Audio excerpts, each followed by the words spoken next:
when the history books look back on it, for example, we've been talking about the history books, right? They're going to say, okay, Harry Reid, the Senate Majority Leader, thought that this was the worst foreign policy mistake in the history of the United States. And what did he do about it? For 4 years, did he fight it? Did he fight it? Did he fight it? No, he gave half-hearted speeches and half-hearted efforts. And so, is he complicit in that mistake to some degree? No, he didn't start it. He never would have started it. He never would have done any of that stuff. But yet, you know what?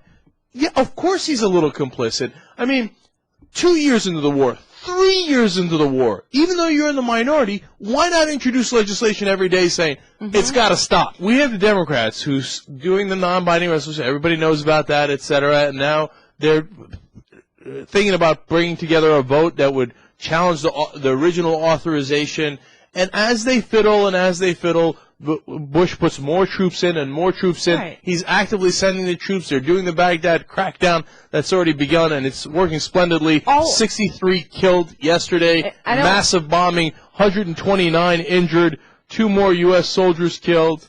I don't want to interrupt, but I just want to say, just to clarify on the non-binding resolution, he's going forward doing all this where the Democrats are putting all their strength and efforts into basically saying, we just want to let you know officially, just officially, we disagree with what you've been doing. Whoop-de-frickin' We just want to let you know. We want to officially let you know that we think this is the worst mistake in U.S. history, and we're not going to do anything about it. Yes. Okay, now, their primary problem was when they agreed to the Republican premise. The Republican premise was, if you cut off the funding, you're against the troops. Okay, the minute they agreed to that, it was game, set, and match. It was over.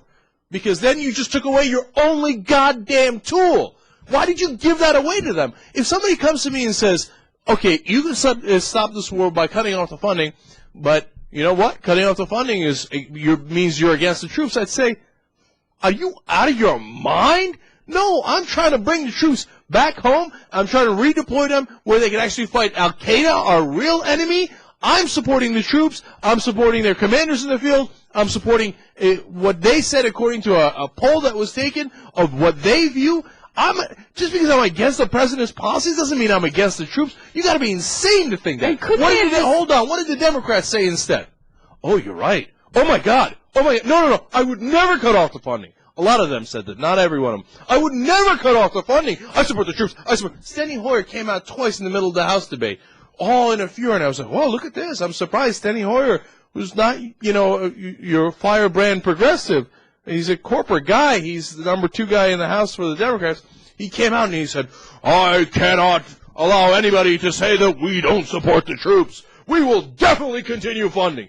You idiot. That's what they wanted you to say.